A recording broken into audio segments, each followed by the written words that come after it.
લઈ શકતા નથી। 2020ના ઓગસ્ટ મહિનાથી આ ભારતીય જનતા પાર્ટીની સરકારે વીમા યોજના બંધ કરી દીધી। જો આજે વીમા યોજના હોત તો જેણે જેણે ધિરાણ લીધા કે વીમો લીધો હોત એને 2 હેક્ટરની મર્યાદા નહીં, જેટલું વાવેતર કર્યું હોત એનો પૂરેપૂરો વીમો આજે ખેડૂતને મળી ગયો હોત। મારો પહેલો સવાલ આ સરકારને એ છે કે તમે જવાબ આપો ગુજરાતના ખેડૂતોને, પછી બીજા ફાંકા પછી મારજો। પહેલા જવાબ આપો કે આખા દેશના ખેડૂત વીમો લઈ શકે છે, તો ગુજરાતના મારા ખેડૂતની પાક વીમા યોજના શા માટે બંધ કરી છે? તમે એનો જવાબ આપો। આ જવાબ નહીં આપે। જેનું જેટલું વાવેતર એને એટલું વળતર। આ માંગણી હું શું કામ કરું છું? કારણ કે જો વીમો હોત તો 2 હેક્ટરની મર્યાદા નહીં, જેટલું વાવ્યું હોત એનું વળતર મળ્યું હોત। એ તમારા પાપે, ભાજપની સરકારના પાપે વીમા યોજના બંધ થઈ છે, એટલે 2 હેક્ટરથી સંતોષ ન થાય। જેનું જેટલું વાવેતર એને એટલું વળતર મળવું જોઈએ, તો જ ખેડૂત ટકી શકશે।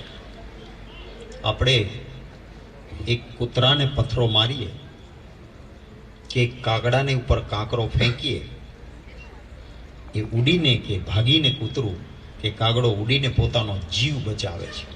જે પણ સજીવ છે, જેનામાં જીવ છે, એને સૌથી વાલું શું હોય? પોતાનો જીવ હોય ને, પોતાનો જીવ વાલો હોય છે। આખી મિલકત સળગતી હોય, અંદર ગમે તેટલી કિંમતી વસ્તુ પડી હોય, પણ ઘરમાં આગ લાગી હોય તો માણસ જોખમ ન લે કે બચાવવા જાય છે તો મારો જીવ જાશે। સર સલામત તો પગડિયા બહોત, જોખમ નથી લેવું, જીવ પેલા બચાવો કરીએ ને।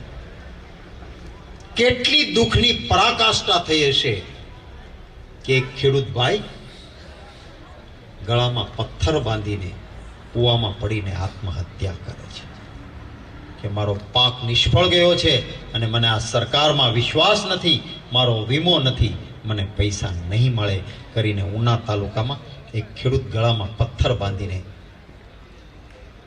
આત્મહત્યા કરે છે।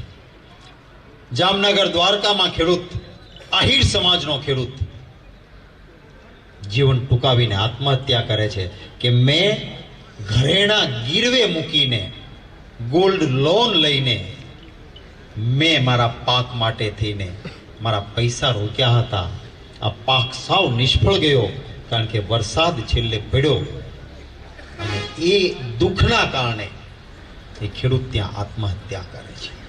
આપણા